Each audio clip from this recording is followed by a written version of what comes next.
All right, boys and girls, welcome back to another edition of The Big Ben Show. I'm your host, Ben Domenech. You can follow me on X at bdomenech. Follow the show at Big Ben Show Fox on X and on Instagram, where you can find all of our clips and some of the latest interviews on a wide variety of topics. And today I want to talk to you about one that is at the top of the list when it comes to world events, and that's what's going on in Iran.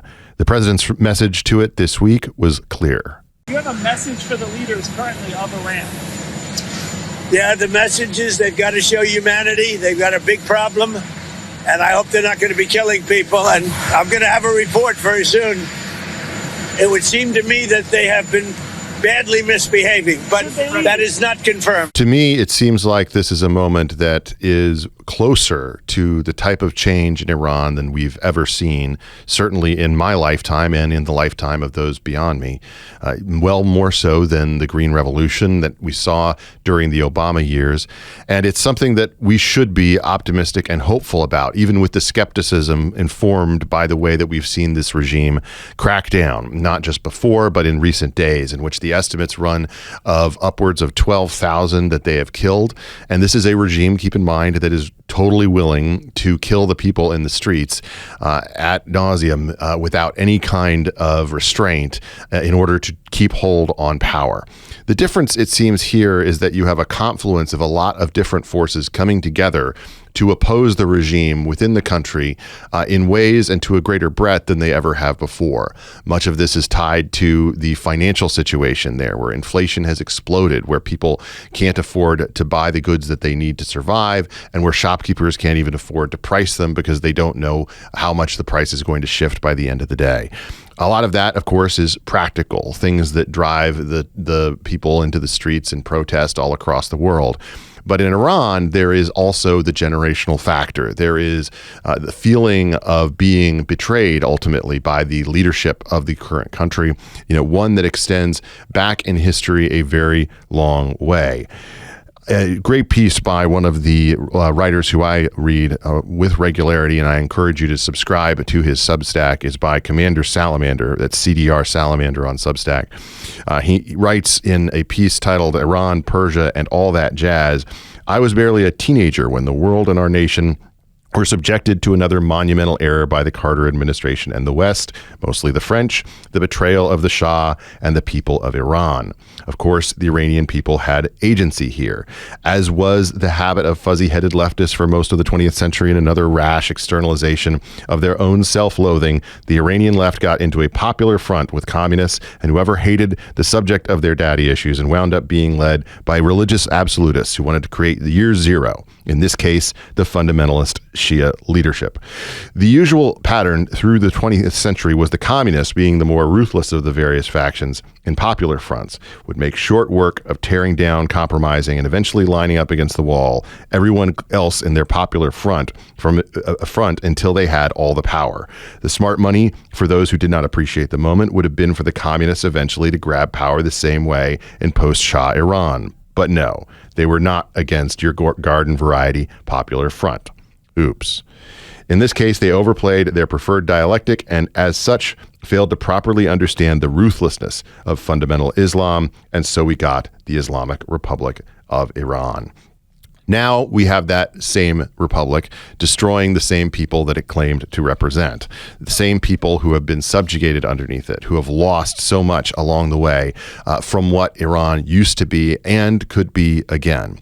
We have numerous factors going into the current dynamic in the streets, but one of the ones that is clearest is that the regime in Iran does not want us to see what's going on.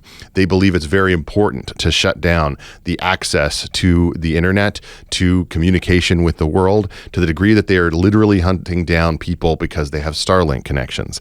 And that's something that is designed to prevent the world from knowing what's really going on. But of course, we do know. We do have better access to information there, certainly within the American government, than Iran would like, and certainly then would keep that regime protected in power.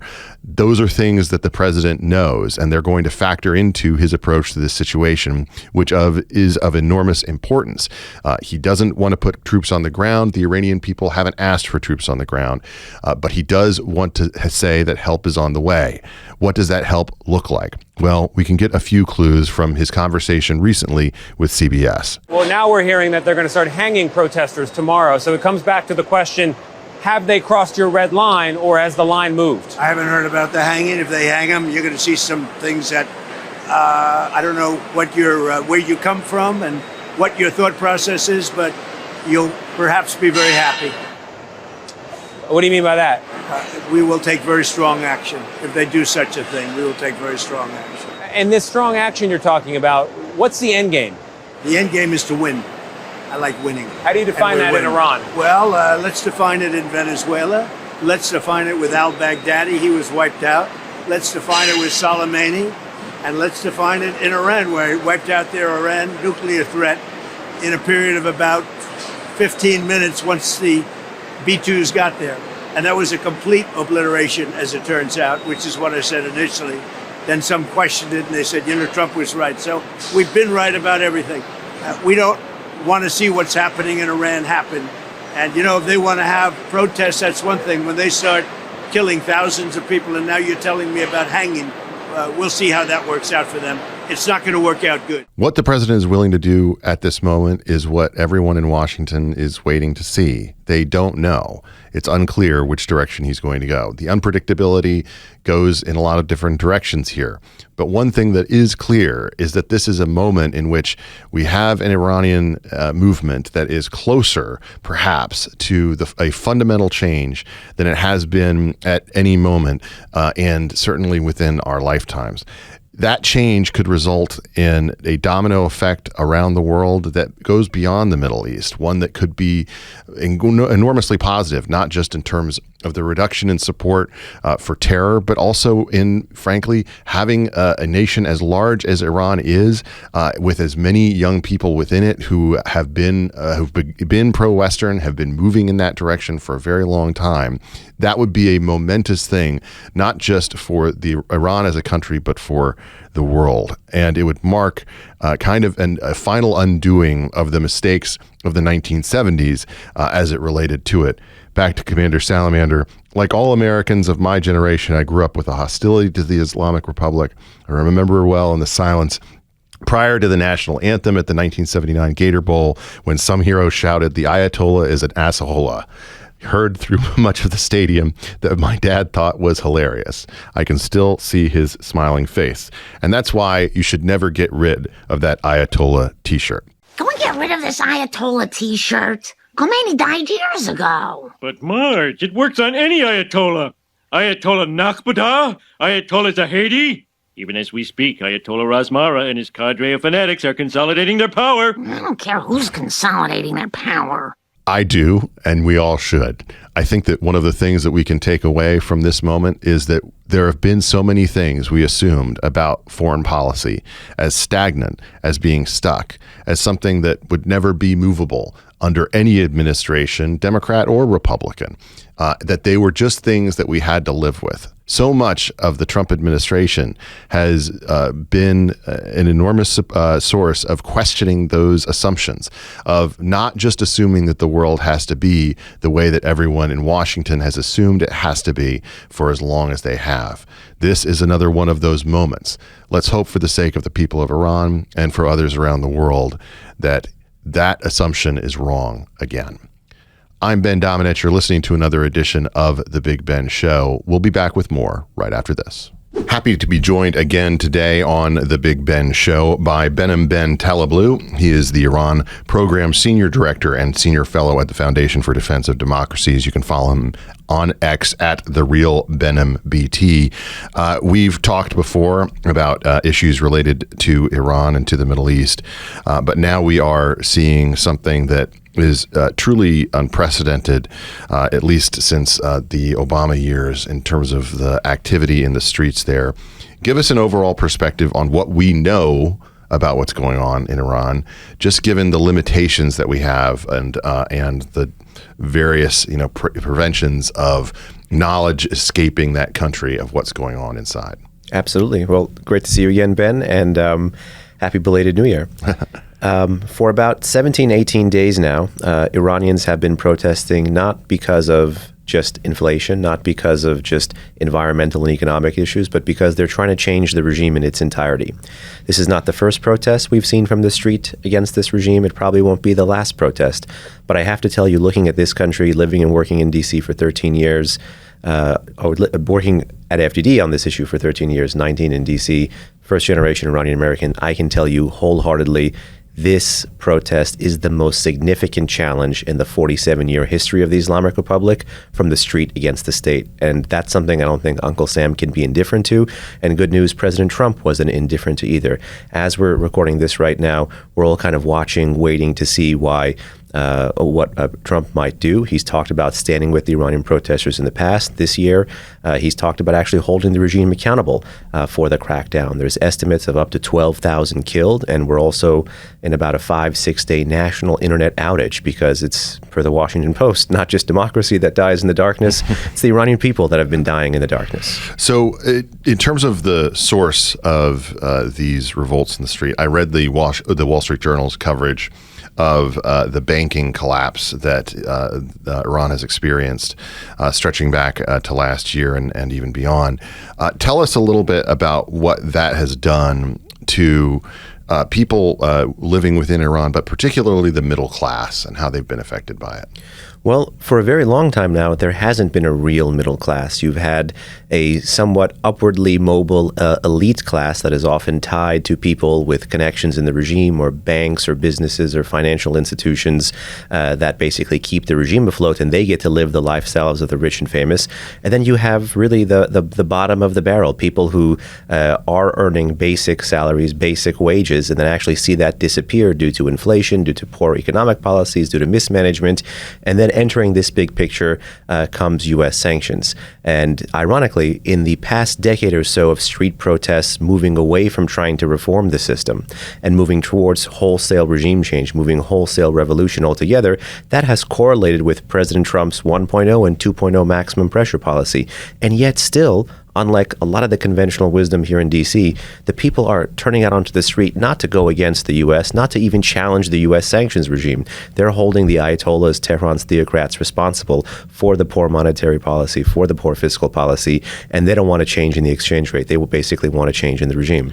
The specific bank that the journal focused on had essentially been doing a deal where they were it was a combination of banks, and they were essentially loaning money to themselves to build what looks like an opulent, mall.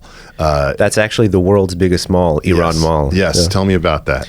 It's actually the world's biggest mall. It's like something you might have out of Dubai meets the Soviet Union. There's some empty stuff in there, but there's tons of glitz and glam in there as well. Mm-hmm. It's owned by a pretty big kleptocratic family that is tied to this bank. I believe the bank in question is called Bank IND. Yeah. But this story, in the story of Iran's national uprising, is just a footnote. This economic collapse, this hyperinflation, this Ponzi scheme of a national economy is really just the proximate cause. It's just the trigger, the tipping point for getting people back onto the street. Because within a day or two of when protests started in Tehran on December 28th, there was a mass contagion effect. It wasn't just limited to actual people in the Tehran bazaar, in the marketplace, the merchants.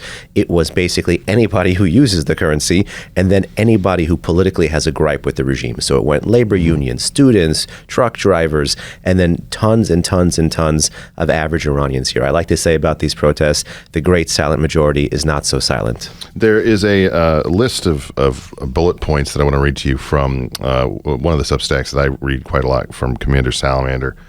He went through some of the things that are different now than what we saw during the Green Revolution. And feel free to disagree with any of these. But he wrote, in part, what's different now, Iran's proxies in Syria, Lebanon, Hamas, and Yemen are the weakest they have ever been. Iran has thrown everything it had at Israel and the U.S. in the last year to little effect. The U.S. and Israel prove that they can attack Iran at will should they desire, knocking back the nuclear weapons program perhaps a decade or more. They have lost their new world foothold and moneymaker in Venezuela. They have lost their legitimacy in the eyes of their people, even though they still hold power. The Crown Prince is actively involved and isn't asking for a single American boot on the ground, which is a smart move. If there were any post-Islamic Republic government would be tainted. Tell me what you agree with on that and what you disagree with. Actually, I agree with the entirety of it. I'm actually a subscriber to Commander Salamander to my Gmail. But the second to last one about, the regime has lost its legitimacy, that is 100% true, but it didn't just happen now. It happened a long time ago. The story that we see now, the thing that was triggered in December, and now we're, almost 3 weeks into, is a story we've been watching in slow motion since December 2017. And that has been, reflected in the intensification, the greater geography, the greater demography of these Iranian protest movements, the boom and bust cycle of protests we've been talking about for years. But all of those, unlike 2009, unlike 99, were not looking for reform. All of those were looking for regime change. So as that population was looking for an identitarian ideological foil against the Islamist autocracy that is the government in Tehran, they have increasingly and stridently fallen back on nationalism. So it literally is a make Iran great again movement. It literally is a put Iran first movement. One of the most consistent slogans in all of these protests is not Gaza, not Lebanon, my life only for Iran. And I say this because this is why I don't think we can be indifferent to this. Iran is home to the most pro-American and the most pro-Israeli population in the heartland of the Muslim Middle East. And consistently in the Middle East, if you do foreign policy like we do here, you kind of have to hold your nose or look the other direction when you're talking about strategy and values. This, with the exception of Israel, perhaps, is one of the other places that you don't have to hold your nose. You can have an intersection between these two. And I think flipping the script on Tehran's theocrats, getting a government in there that is willing to make Iran great again, getting a government in there that's willing to pull the plug on that transnational terrorist apparatus, that'd be a big win for Uncle Sam. That'd be a big win for President Trump. And given that backdrop that you and Commander Salamander just read through, all of that was possible. The quarantining of the Islamic Republic was possible thanks to President Trump's Max Pressure 1.0 and Max Pressure 2.0 and Midnight Hammer. What tools do these protesters actually have to affect this type of change, other than just going out onto the streets and getting slaughtered and having that lead to additional response from others? We've already seen the crackdown on their access to the internet, the reported hunting of Starlink access to try to deny the ability to send videos outside the country, et cetera. What tools do they really have meaningfully? You just ran through the list. It's their bravery and their ability to tap into the internet to share their story with the outside world about their bravery. That's really it. This isn't something that, unfortunately, we've been talking about for a long time. We should create a strike fund. We should be seizing Iranian tankers, getting that oil so not a single taxpayer dollar has to go to this, get that oil, and then fund protests, fund strike funds with that money. We did this during the Cold War successfully, and we didn't taint the domestic movements in Poland and Solidarity and anywhere else in Eastern Europe when we helped with this. I don't know why we're not doing that here. Starlink and all these kind of secure communications and satellite communications, and now much more recently, direct-to-cell technologies need to be surged. But ultimately, the main tool Iranian protesters have is their bravery. And that's why you've seen so much violence so quickly by the regime. They're trying to break the back of that bravery, and they're trying to break the nexus between that domestic bravery and the strategic calculation here in Washington and with President Trump in particular, which is why the regime is talking about, we'll fire missiles at Israel, we'll fire missiles at U.S. bases. They want to touch the thing we're most afraid of, which is a contagion effect of violence, which is something we've been living through already in the post-October 7 Middle East. What should we be paying attention to when it comes to the behavior of the IRGC during all of this? What would be an indication that their efforts are failing, and that in terms of actual pushback within the country, where would that come from for their behavior? I would say look at 3 or 4 things. But by the way, you really hit the nail on the head here, because that's the X factor, looking at the security forces. The first thing is how they act on the street against protesters. If they continue to use mass violence, that actually means the political elite are more and more afraid. So that's the first thing, how much mass violence continues.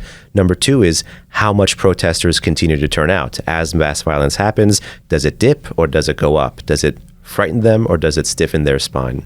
Number 3 is actually this intersection of, if Uncle Sam gets involved or if there's foreign pressure and continued street protests, do you begin to see cracks? Do you begin to see defections? Because this is really the key here to not getting boots on the ground.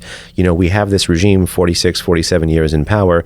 They call their victory day, their Islamic Revolution victory day, February 11, 1979. But February 11, 1979 is also the day the Shah's army declared neutrality. So the goal here is, if you want to push past the Islamic Republic, you have to co-opt or create fissures or make sure that parts of the security forces become disloyal. And that's the one thing we haven't seen yet. And that's why we really needed external and internal pressure together to begin to force and foster those cracks. So I, in looking at this, have to ask you about the nature of the support that Iran is going to continue to receive from all of the different nations that have propped it up during this time and that have used it in so many different ways.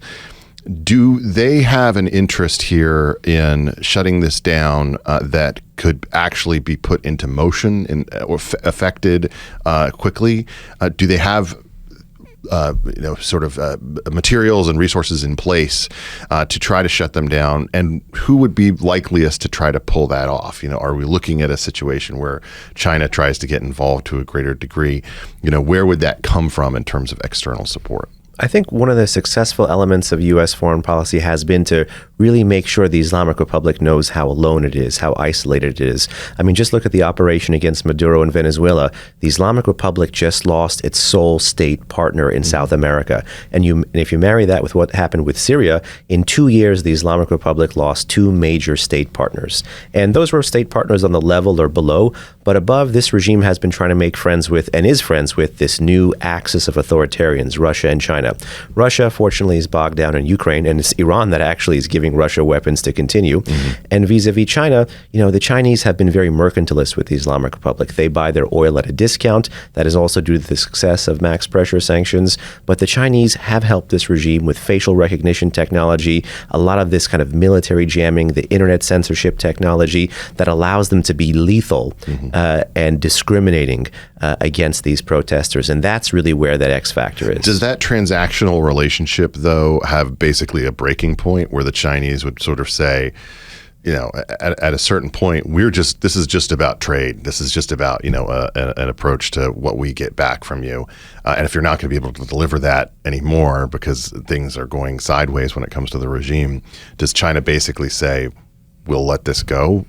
Beijing is very interesting because, they can walk and chew gum at the same time. Yeah. They're one of the few places that, they trade with both sides of the Persian Gulf. They buy the same thing from the Arabs in the pro-American order and the Iranians in the anti-American order. And they don't see that as a contradiction. And because both countries need to trade with the Chinese, they are kind of forced to go along to get along. So the Chinese do have leverage here. And what I would say to the Trump administration is, this is where he can really outdo President Obama, because President Obama went after financial institutions in China 2010 to 2012. And really, the phrase is kill the chicken to scare the monkeys. He went after a few small banks, and that creates a fear and a panic in some Chinese banks to really begin to push away from Tehran. Now we don't see that icing out effect yet. And unfortunately, even in Max Pressure 2.0, the Chinese have been buying upwards of 2 million barrels of oil. Iran has been exporting over 2 million barrels of oil a day. Treasury has been saying they want to get that number down to 100,000 barrels a day.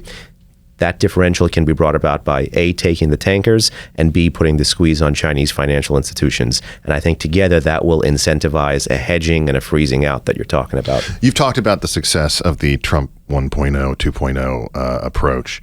But obviously the original reason, one of the main points that elevated Donald Trump in the first place within the Republican primaries and surprised a lot of people was how willing he was to criticize America's involvement in the Middle East and particularly, call it an over-optimism, a naive assumption about outcomes that could be reached via American resource, blood, and treasure.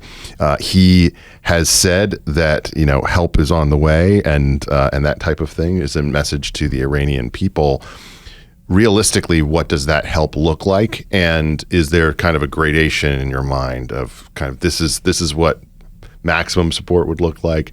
This is what would be more of a minimalist or a more hands-off approach, just given the fact that a lot of Republicans and a lot of Americans still feel burned by American involvement in the Middle East. And I will tell you, as an American who came of age at the height of the global war on terror, 9/11, Iraq, Afghanistan experience, we have a right, we have every right to be skeptical of deepening involvement. But the good news is that this is not nation building. Iraq and Afghanistan is foreign imposed regime change. The Iranian context, these people have been protesting for 120 years for representative governments. That's like a little over a third of our own history here in this country. So I don't think it's anything weird or inorganic. And actually, if we do want to be able to pivot to focus on those bigger threats, Russia, China, Western Hemisphere, we have to make sure that we can hold the Middle East together. And the only way you can do that is by taking the arsonist out of all of the fires, and that's flipping the script on the Ayatollahs. So therefore, I think there's a whole menu of options here. I think right now, as we're recording this, the president has everyone right where he wants them, which is all eyes on him. He could go in any direction. Diplomatically, he was flirting with the idea of talking to Tehran. That would be a horrible idea. That would be a repeat of Obama 09. And thankfully, he just tweeted the other day, or Truth Social the other day, and shut the door on that. I think now is the time for real max pressure, but also max support, as in surging these secure communications. Whoever can flip the internet back on in Iran, that person will be a national hero in Iran. And it's no doubt already that, this is part of the reason why Iranians are naming streets after President Trump. The next is, you might not need to do something big and, bad and, explosive as Operation Midnight Hammer or the raid against Maduro, but a low-intensity, consistent campaign that actually wears down the security forces with drones, with standoff weaponry, with intel, with perhaps even just declassifying where some of these senior commanders are. I mean, the Iranians have been brave. They are unarmed, brave, and dying. This is a drastically different kind of population, people brought into the street by rage and dissent.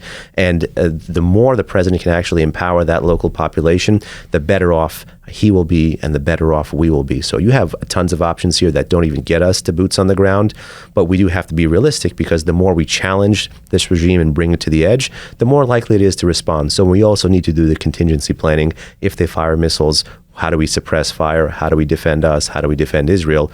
But none of that actually means having to go in boots on the ground, Iraq, Afghanistan style. I want to get to Endgame in a moment, but before I do, you mentioned the unarmed capacity of these protesters, and that's obvious.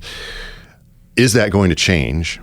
If it does change, how would that change come? Would there be perhaps rogue military units, or perhaps the military itself pushing back against this? I mean, there's a certain point where when the writing is on the wall on regimes like this that have this type of approach to trying to break the back of the people, eventually someone who isn't unarmed usually weighs in. Is that something that you expect?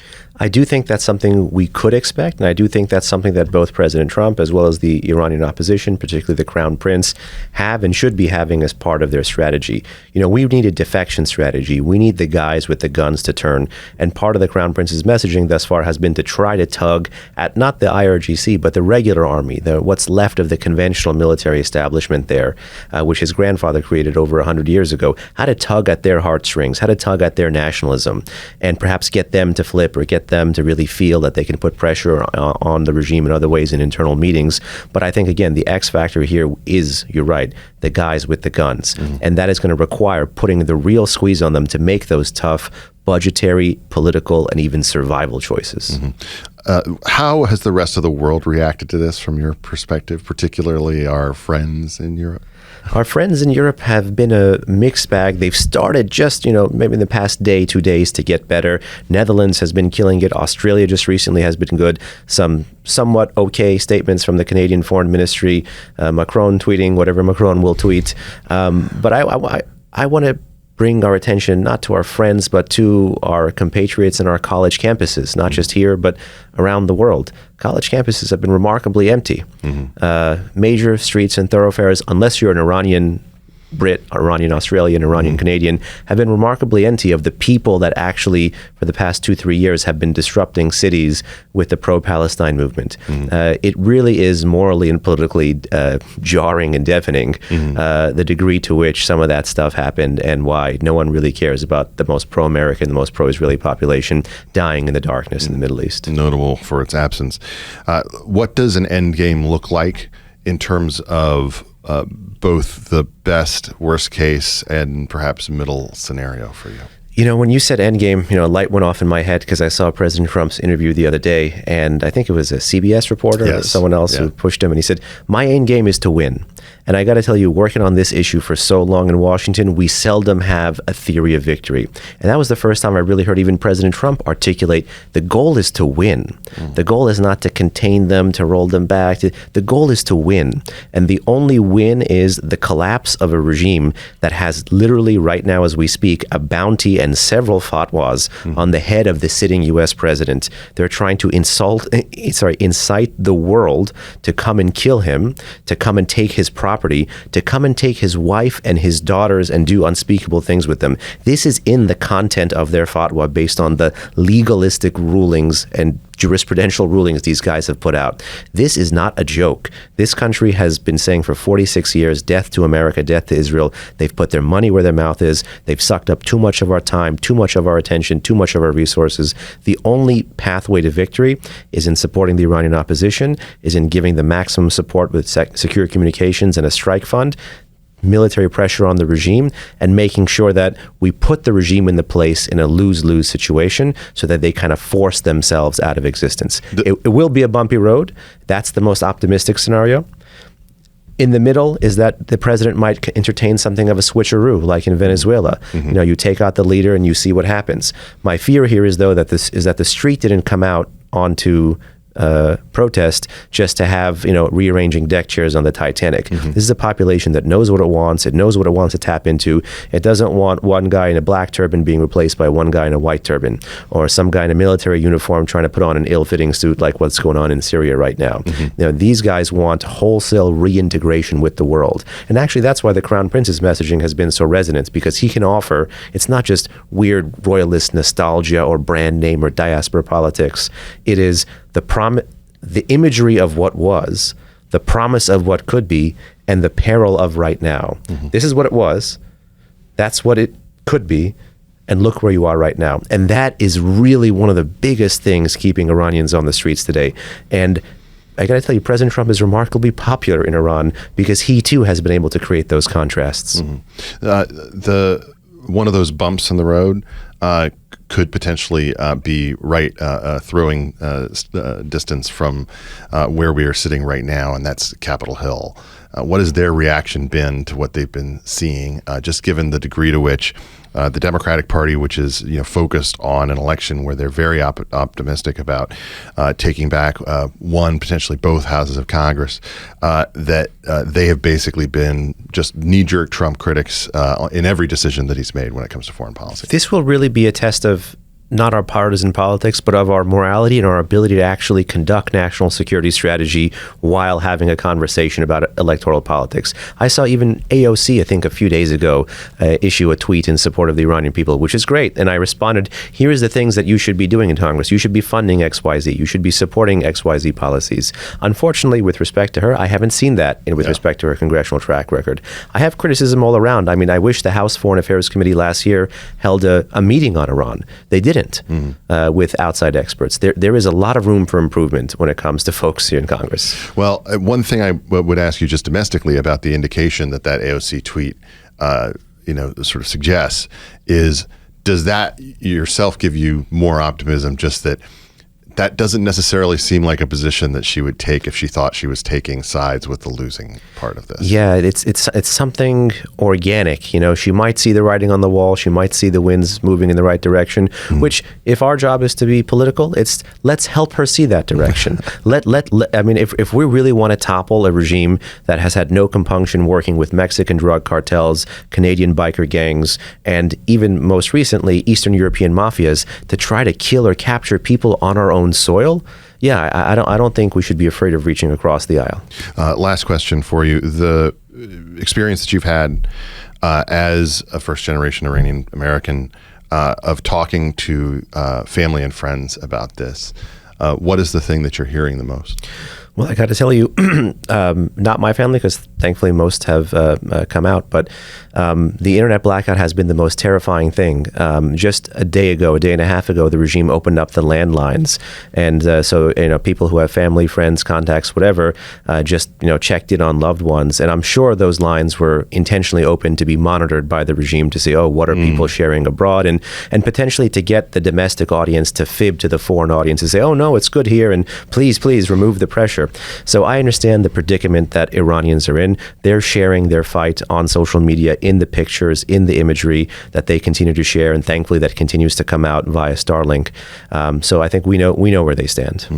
Behnam Ben-Taleblu is the Iran Program Senior Director and Senior Fellow at the Foundation for Defense of Democracies. You can follow him on X at @TheRealBenhamBT for more information about Iran.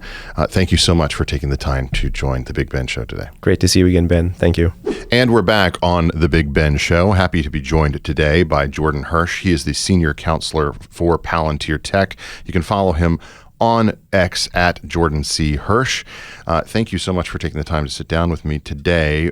We started talking a few months back, but then more recently about a piece that you wrote for, is it the Sapir Journal? That's right. Yes, that had some interesting thoughts, ones that I had not really heard before, about dealing with what we see across not just this country, but the world as increasing problems of anti-Semitism. And of course, we're speaking in the light of a lot of recent attacks that have played out in horrible ways in front of us. But this stretches back, obviously, years and years and years on campuses in America and in elite institutions, quite frankly, in ways that have been quite disturbing to see. Lay out for our listeners what you think is one solution that ought to be considered, particularly by those who want to push back against this, that hasn't yet come to fruition, but perhaps could be a dynamic and maybe changing event in terms of the way that people face the concept of anti-Semitism and the forces that are arrayed against them. Yeah, well, first of all, thanks for having me, Ben. It's an honor to be here, avid listener, and I really respect your work. Thank you. And this is a forum for really great ideas. The idea that I had, in short, which I'm happy to unpack as we go through, is something of a quasi-sovereign wealth fund for the Jewish community that would allow the Jewish community to show that it is investing in America in a way that matters in the 21st century. The Jewish community has historically given, I would say, in an NGO type fashion, and this is going to belittle it, but it's soup kitchens and much more than that. But it's really based in nonprofit volunteerism. And that was really the model of American giving for so long. But I think we live in a much more transactional era, for better or for worse. And the Jewish community needs to play ball in that transactional era in order to show its relevance and show its gratitude and its belonging in this country, which it absolutely deserves. You introduced a historic concept that I had been vaguely familiar with, but outline it a little bit for our listeners. About the way that Jewish communities across the world had tried to protect themselves by achieving some proximity to power. Yeah. The term is called shtadlanut. It is a Yiddish term for a word, the word intercession or intercessor. The Jews were kicked out of the land of Israel around 2,000 years ago by the Roman Empire. Most of them were dispersed across Europe, increasingly starting in Southern Europe, and then kind of migrated northwards over time. And they lived in the diaspora, as many Jews still do live in the diaspora. Those communities were largely unprotected and under threat for a long time, and they were denied rights by the European rulers and later the Arab and Muslim rulers, each in their own different ways. And the Jewish communities across the world developed a very similar strategy, interestingly enough, based on shtadlanut, an intercessor.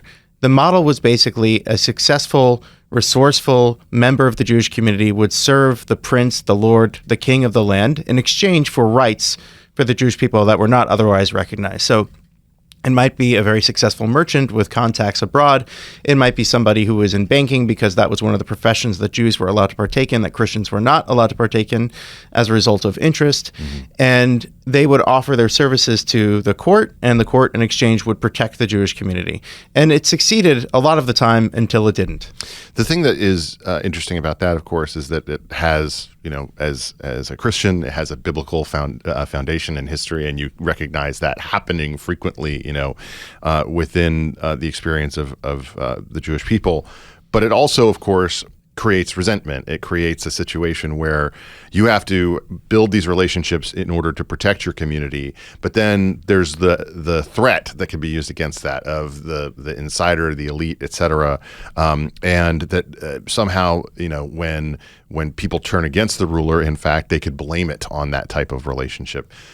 Historically, what has been the experience there that has perhaps made that approach as a way to defend the rights of your people, something that has become, perhaps having diminishing returns over time? Yeah, part of the problem is the Jews didn't have much else to go on in most of these European communities. So I'm deeply empathetic to the approach, because it's not as if Jews could form an army in these foreign lands or had other kinds of power. And there are very few Jews with the kinds of resources that, thank God, the Jewish community has in America, thanks to the bounty and acceptance of this country, which is quite different from other countries. What would happen, and I think if you look at the Polish example is a really good one, in 1648, the Jews had become basically land managers for the Polish nobility. And there was an anti-establishment uprising, the Chmielnicki uprising, which targeted the Jews as the front, in other words, of the Polish nobility. And the Polish nobility abandoned their Jewish land managers basically to die, and they were killed in the hundreds of thousands in pogroms across Poland in 1648, which had ramifications that we're honestly still feeling today in the Jewish community in terms of movements that sprang up afterwards to understand what had happened. The thing that is, as you introduced this, you said the giving that we've seen over time has shifted, especially here in America, into that NGO capacity. Talk to me a little bit historically about how that played out in American history. Obviously, our history is much shorter. We are still a young country, but it was still one that sought to establish relationships, even from the beginning, with even our founding fathers at that stage of understanding the need to be able to establish a relationship with those who are going to be leading the country in order to protect the interests of the Jewish people. Yeah, I think the blessing of this country, of course, for the Jewish community was that our founding fathers didn't make it a transaction in the beginning. George Washington saw it as a point of honor and a national definition that this would be a country that accepted religious pluralism of all kinds. Of course, different Christian denominations as well, but the Jewish community in particular, and Washington's famous letter to the synagogue in 1790 in Rhode Island, which basically established this as a practice. The Jewish community really came to its current prominence in American society in the wake of World War II, I would say. Yeah. I mean, you had isolated examples before of Louis Brandeis and others who had achieved prominence in American society, but en masse, it really happens post-war. You see a lot more names on buildings after that than before. Right. And you have to think about what was American society like after the war. There was a certain kind of politeness, and there was a certain kind of attitude against garish spending and really flaunting your wealth. It was a time of conservatism, a time of getting back to roots, planting roots in suburban communities. And so Jewish giving, I think, took on that character. And Jewish giving took on the character of giving to hospitals, giving to charities, giving to universities in particular. These are the institutions that made the Jewish community have the success that it had. Of course, Jews felt very grateful to the Harvards, the Columbias, the Yales of the world for enfranchising them, even though there were quotas. That's what allowed the Jewish community to really break into the mainstream of American society. And so a lot of if you go to any university campus, especially the elite universities, you will see wings and buildings that have very obviously Jewish names attached to them as a result. Yeah, and that, I think, itself has an effect on Americans who are going and learning at those higher education institutions. It certainly creates a dynamic today that is a huge contrast in terms of the protests that take place on many of those campuses, especially, Columbia, I think was just jarring to see some of that. In terms of what's shifted in the last couple of decades, how has that type of giving become perhaps less effective in establishing the Jewish people and Jewish leaders as being people who care about communities, care about them through the giving that they do to hospitals, et cetera, that the giving that they do that benefits the people in a way that perhaps has proved less effective at this particular moment? Yeah, I think Jews are a victim of the fact that the institutions have stopped working. And there is a warranted skepticism of our great institutions because there has been institutional breakdown. And I think the Jewish community has quite understandably, instead of recognizing that fact, has tried to grab on and hold on with dear life because that's what they are so invested in, as anybody would. If you've invested as much time and really effort and energy and part of your soul into these institutions, you're not going to give up on them so easily. But we are suffering from a collapse of trust. We are in a low trust society now. The institutions that Jews invested in are no longer credible. And the Jewish community needs to adapt to that situation. I don't think they have yet. I think you're right about that. And one of the demonstrations of this is conversations that I've had with several friends, but I would say over the past probably 15 years plus with my friend Yuval Levin about institutions and the way that populists view them. And really, I felt like going back to the Tea Party in particular, but really the financial crisis that came before it, the shift that has happened has been one where conservatives went from being the people who tended to be defensive of these great institutions, despite their many flaws, despite the awareness that they had for their takeover by, forces that were opposed to their values in lots of different ways. Conservatives in the early 2000s, I think, still wanted their kid to go to Harvard and Yale. They still wanted their kid to view these, high-end institutions of learning as being ones that they could go into, and your focus was more on instilling values within them that they would have on the other side. The shift that I think has happened is that in more recent years, the populist movement within the right generally, but in America as a whole, has turned against these institutions all across the board. It's not just higher ed, of course. It's religious institutions. It's institutions of finance. It's big business. When you get right down to it, just depending on how you ask the question and the timing you ask the question, you end up with small business and the military as being the only trustworthy institutions. We used to have sports in there, but now people, especially when they started betting on it, start thinking it's more rigged. So one of the things that I think is important to understand is that that's a cultural dynamic that goes beyond just questions about relationships with the Jewish people. It's an overall cultural trend, but it has a particularly negative effect given the way that you've tried to establish yourselves as pillars of the community and being members of America in a way that establishes yourselves as caring about your neighbors. The type of proposal that you have for a sovereign wealth fund, describe that for our listeners in basic terms. If you're not familiar with kind of the way that these places have operated, other than the fact that you're aware that they're buying lots of things, what does the Sovereign Wealth Fund do today, and how has it functioned for other states, particularly in the Middle East? Yeah, if you take a look at a real true sovereign wealth fund, a national sovereign wealth fund, they have them in the Middle East. Obviously, they're kind of the most famous. Norway has the biggest one in the world at something over some trillions of dollars under management. A lot of it comes from energy and oil. And it's a way for the state to leverage the income that they're getting from energy sales for, at first it was really investments, but now there's financial investment. There's really cultural investment that's going on in terms of what kinds of properties are these sovereign wealth funds buying. And you see it's sports teams, it's sports leagues, it's buildings, it's universities, it's all the things that the Jewish community used to do, and then some by a factor of 10 or 15 or 20, and at scales that were really hard to fathom. I mean, these aren't just individual donors. This has the power of a real state behind it. So I think in a more transactional world, what they've been able to achieve is quite staggering, especially the speed at which they've been able to achieve it. And I think it's left the Jewish community really kind of staggered in its wake. When was the first point where these were a real sovereign? Because sometimes, as you acknowledged there are things called that don't necessarily behave that way. But for a real major purchase in the West from a sovereign wealth fund that kind of woke people up to how they were going to behave.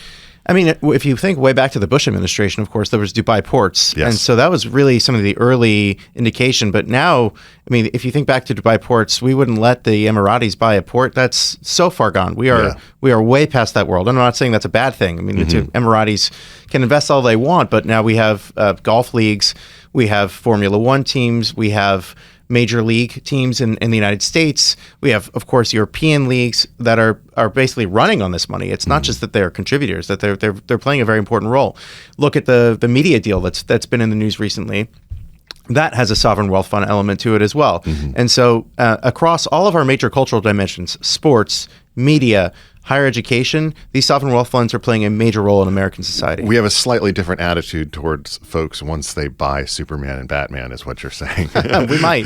So the thing that I think is interesting about your proposal is you're basically saying we should be more openly transactional in the way that we are investing in things in the West. And one of the questions that I had sort of emerging from that is, what are the problems that you're trying to address with it?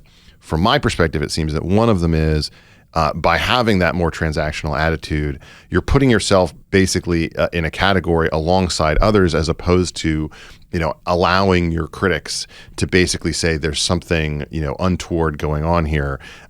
Instead, you're basically saying, no, we have a lot of money and we're going to invest it in the West because we believe in the West and because we believe in these different entities that we're going to, put money behind.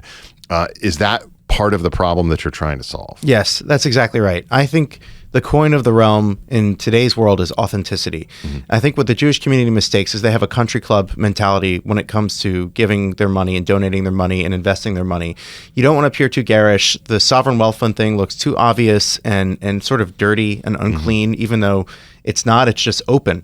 And I think the Jewish community needs to embrace being more open as opposed to working through mediating institutions. They have nothing to hide. They're just trying to be polite about how they give. And I think we need to be a little bit less polite, a little bit more open, and say, this is what we're doing. Yes, we have power, but we're investing it on behalf of the American people.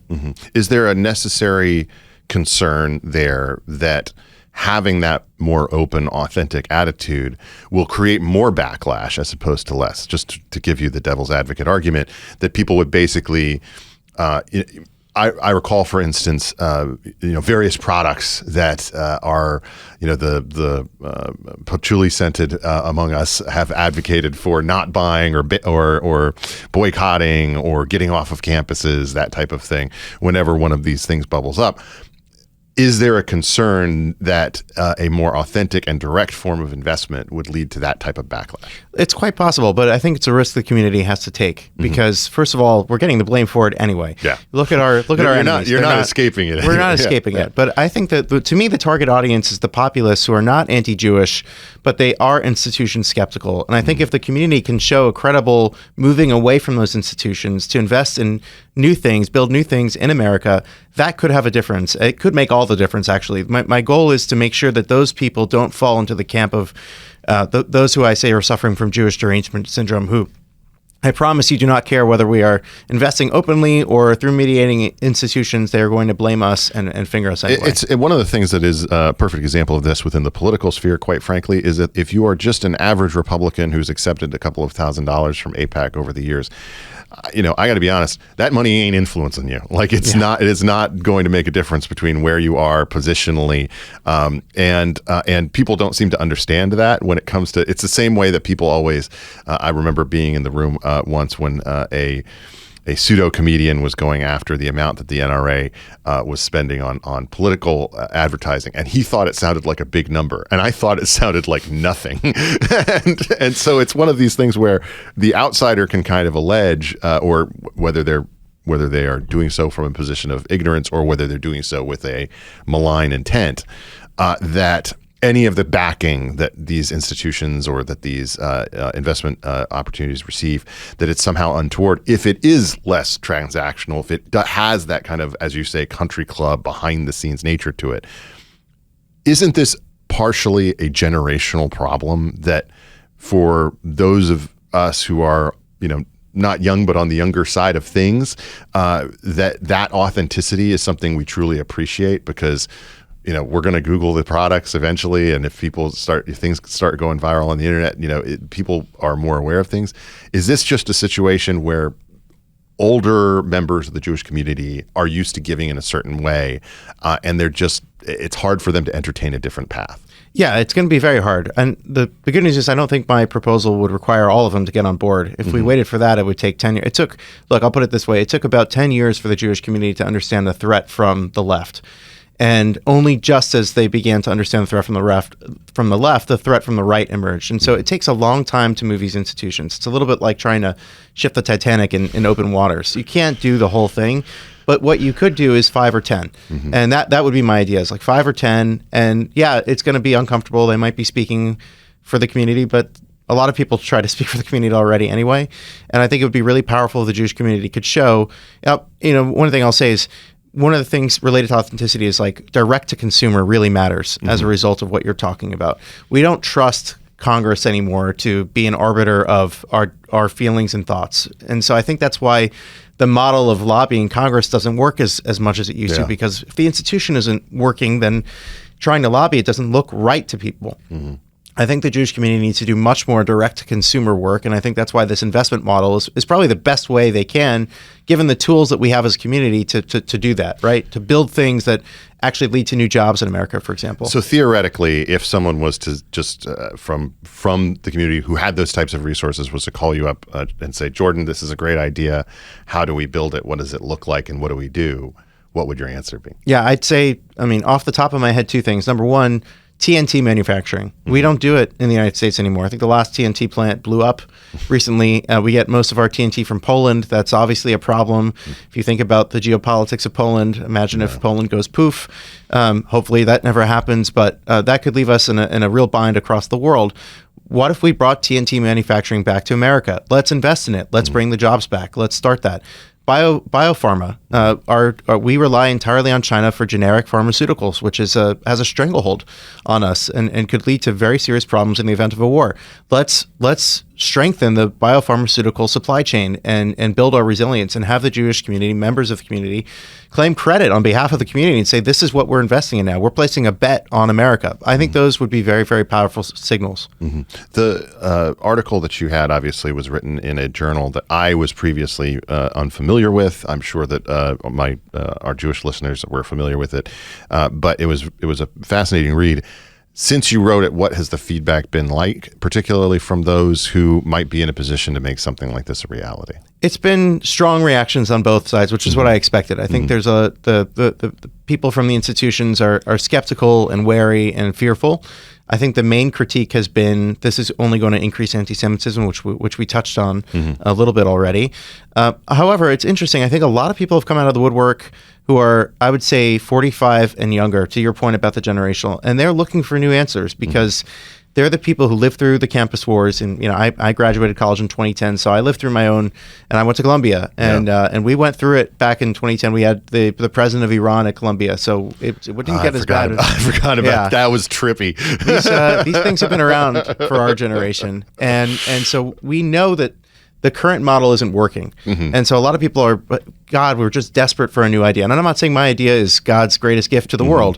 It's just a new idea, but there have been precious few in our community. And so I think it's at least sparking some creative thinking. Let's go out on this. The thing that I find to be particularly frustrating about this is that I feel like the conversation is mostly isolated within the space of the people who care about it the most. And those are the people who hate Jews, which is a lot of people, sadly, and Jewish people. But that the attitudes of a lot of people who are adjacent to it that were formerly, I would categorize in my same position as in terms of their viewpoint on the importance of this issue, that they have become either turned off by it or they feel irritated at its presence. I make fun of the amount of conversation on X all the time just because of this is showing up in my feed. I open it every morning now, and there's somebody arguing about the Jews, and it really is quite. If you didn't have a strong opinion about things, you might just you might want to turn it all off. I'd roll my eyes too. Yeah.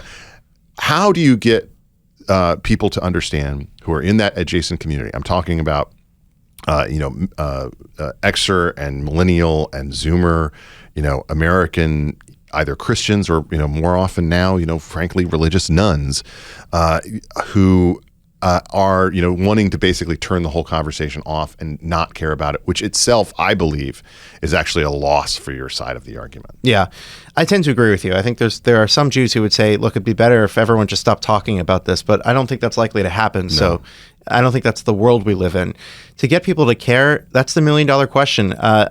My personal view is that the Jewish community is the canary in the coal mine for civilization. And you can look at the history. If anyone just took a second to look at history, I don't want to do that so much anymore in the age of short reels, but any society that turns on the Jewish community is a society that's bound for collapse. It's almost a historical truism. Yeah. And it is very important that we prevent that from happening to America, which I still believe is, as Lincoln said, the last best hope on earth, because you look at the rest of the world right now and it's not a very pretty picture. So we've got to hold on here. It is darker. It does feel like things are starting to spin out of control, but we still have agency. We can still tip the scales. I share your belief, obviously, in the importance of America within the context of the West, because I think that the entire the West is weaker than people have understood. I think its values are much weaker than they have been at any point in my life, and I think that America really is the bulwark against that type of collapse that could absolutely happen in a world. And this, as you say, is a canary in the coal mine. Jordan Hirsch is a senior counselor for Palantir Tech. You can follow him on X at Jordan C. Hirsch. You can read his article at the Superior Journal. The title of it is, I think, just a new idea. The need for a Jewish sovereign wealth fund. I recommend it to you all to read. Jordan, thank you so much for taking the time. Ben, thanks so much. I appreciate it. And we're back on the Big Ben Show. We've had a pretty serious episode today about serious things around the world. So let's do something a little less serious. And that's, of course, talk about the Manosphere and the leading intellectual lights who make it up. My friend Michael Knowles had a chance to sit down with one of the more prominent members of this sphere recently, a fellow named Clavicular, on his podcast. Yeah, but I mean, like this next election cycle, who's going to win? It's going to be Gavin Newsom against J.D. Vance, because J.D. Vance is subhuman and Gavin Newsom mugs. J.D. Vance is subhuman? Yeah. What makes you say that? He's got a very short total facial width to height ratio. He's obese, very recessed side profile, whereas Newsom is like 6'3" Chad. So JD's very tall. JD's got to be 6'2", 6'3". Gavin Newsom obviously mogs him to death. So you're a Newsom head. You prefer Newsom to the vice president. I'm just telling you who's going to win. That is Clavicular, a fellow who has spent an enormous amount of time, money, and resources taking all sorts of drugs, injecting them, having multiple plastic surgeries, and doing more things of an extreme nature to achieve a bizarre, extreme version of a physical physique that looks more like it's AI generated than real. And what has been the result of all that effort to become the apex vision of what a man should look like? People are asking, are you going to be infertile? Do you worry about having children? So right now, I am infertile, but I'm not able to have a kid right now. But if I wanted to, there's a protocol I can put in place to be immediately good again. Wait, why are you infertile right now? So it's just like a negative feedback loop when you're not needing to produce testosterone anymore, because your body realizes, okay, we're getting it from an exogenous So you're not producing source. Any testosterone naturally? No. None? No. I was taking my daughters to the recent movie David, and when the Goliath version showed up on screen, he was this surprisingly bizarre Aryan figure with an oversized top body and a face that basically looked like a meme online. And given the fact that this Clavicular fellow has entertained spending more than $100,000 on surgeries to make himself 2 to 3 inches taller, I think that there's a good point of comparison there. But perhaps we should worry that there's another one, a little bit more Patrick Bateman-esque. I live in a charming little 5-bedroom in Beechwood Canyon. My name is Margot Robbie. I'm 25 years old.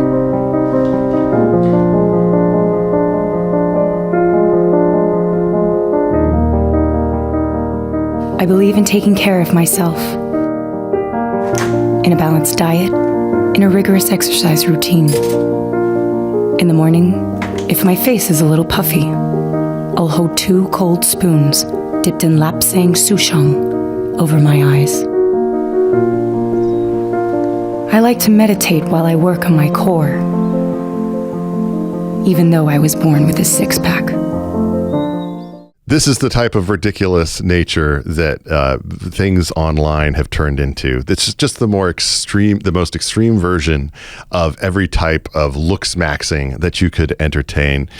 And the thing that's so odd to me about it is that there is a construction worker, overweight, tired, coming back from a job tonight, who's been spending his day all day working outside for his family, who's going to go up to his bedroom, go up to the bedroom of his kids and have a conversation with them and pray with them before they go to sleep, who is more manly than this clavicular fellow could ever be with all his money and resources and time. And that's, I think, a very beautiful thing. You've been listening to The Big Ben Show. We'll be back with more next week to dive back into the fray.